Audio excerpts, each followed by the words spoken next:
even remotely connected to a powerful publishing dynasty.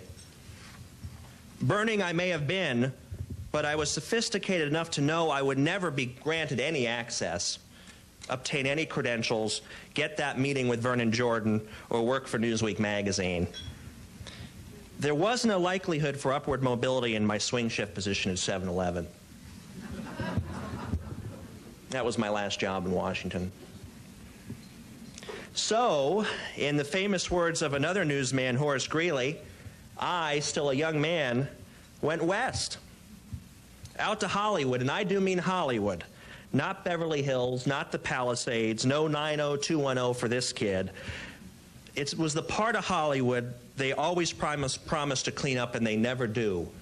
A part of Hollywood you see on Cops, where you twinkle and then wrinkle, and people forget about you. That's where I'm from. I swung into another clerk job, this time at CBS. I folded T-shirts in the gift shop, dusted off 60 Minutes mugs. Occasionally after hours, I had conversations with the ghost of Bill Paley. It was during one of these wee-hour chats that he reminded me the first step in good reporting is good snooping. Inspired, I went out of my way to service the executive suites. I remember I delivered sweatshirts to Jeff Sagansky, at the time president of CBS. Overhearing, listening to careful conversations, intercepting the occasional memo, would volunteer in the mailroom from time to time. I hit pay dirt when I discovered that the trash cans in the Xerox room at Television City were stuffed each morning with overnight Nielsen ratings, information gold. I don't know what I did with it. I guess me and my friends knew Dallas had got a 35 share of a Falcon Crest, but we thought we were plugged in. I was on the move. At least I thought so. But my father worried I was in a giant stall. And in a parental panic, he overcame his fear of flying and dropped in for a visit. At the end of his stay, during the drive to the airport, sensing some action was called for, he dragged me into a blown-out strip on Sunset Boulevard and found a Circuit City store. "Come on," he said desperately, "I'm getting you a computer." "Oh yeah, and what am I going to do with that?"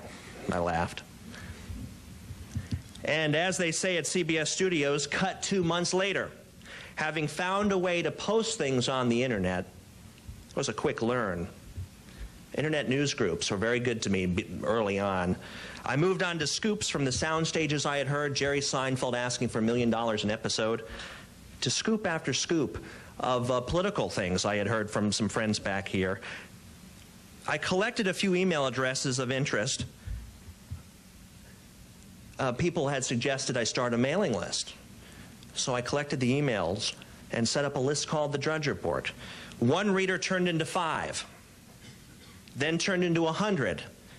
And faster than you could say I never had sex with that woman, it was 1,000, 5,000, 100,000 people. The ensuing website practically launched itself. Last month I had 6 million visitors, and I currently have a daily average larger than the weekly newsstand sales of Time magazine. Thank you, Sidney Blumenthal. What's going on here? Well, clearly there is a hunger for unedited information, absent corporate considerations. As the first guy who has made a name for himself on the internet, I've been invited to more and more high-tone gatherings such as this. The last being a conference on Internet and Society and some word I couldn't pronounce up at Harvard a week ago. And I mention this not just to blow my own horn, but to make a point. Exalted minds, the panelists in the audience whose average IQ exceeds the Dow Jones, didn't appear to have a clue what this Internet's going to do, what we're going to make of it, what this is all going to turn into. But I have glimpses. And sometimes deep in the middle of the night, I tell them to Bill Paley. We have entered an era vibrating with the din of small voices.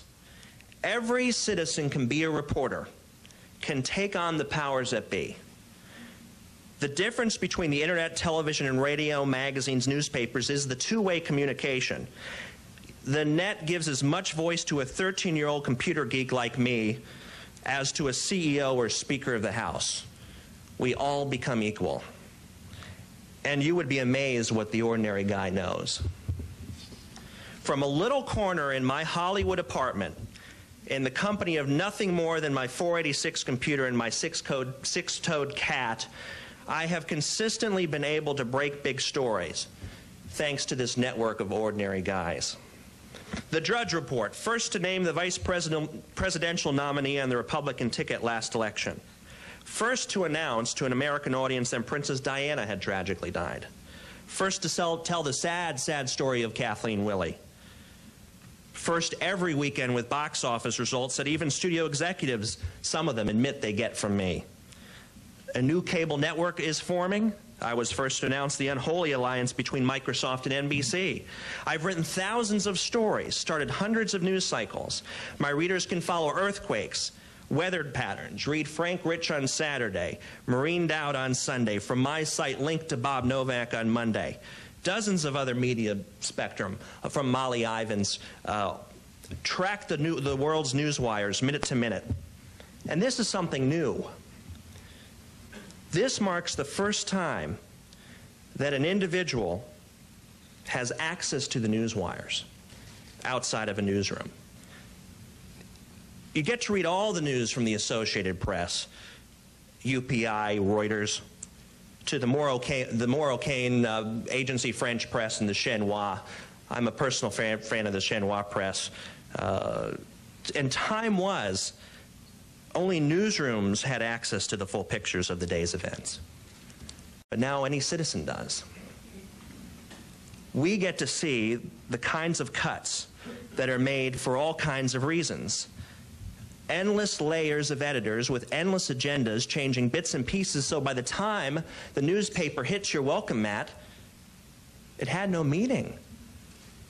Now with a modem, anyone can follow the world and report on the world. No middleman, no big brother. And I guess this changes everything.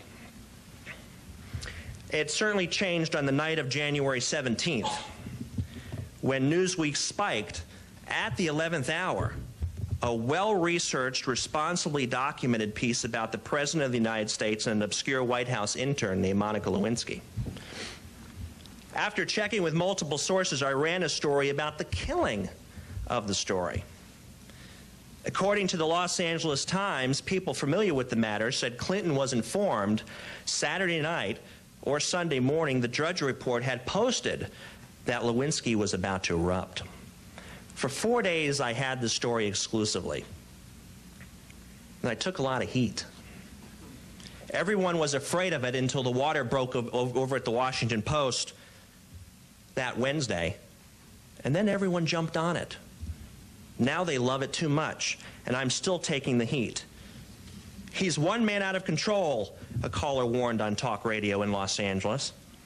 There is such a built-in level of irresponsibility in everything he does, cried First Amendment protector Floyd Abrams in a page 1 Wall Street Journal.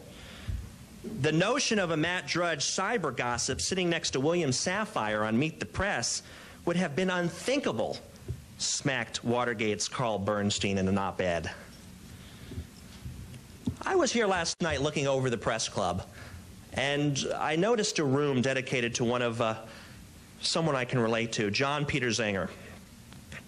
And there's a plaque outside the room, and I think he could relate to some of the heat I've been getting. To honor members of the newspaper industry, this room commemorates the achievements of John Peter Zenger, 250 years ago, whose courage in publishing political criticism helped establish the precedent of press freedom in colonial America. He was born in Germany. Zenger was a publisher in 1734 when he was imprisoned on charges of criminal libel for articles in his newspaper criticizing the royal governor. Risking his business and possible life, Zenger stood fast and was acquitted in a jury trial after a brilliant defense of press liberty by his lawyer, at that time Andrew Hamilton.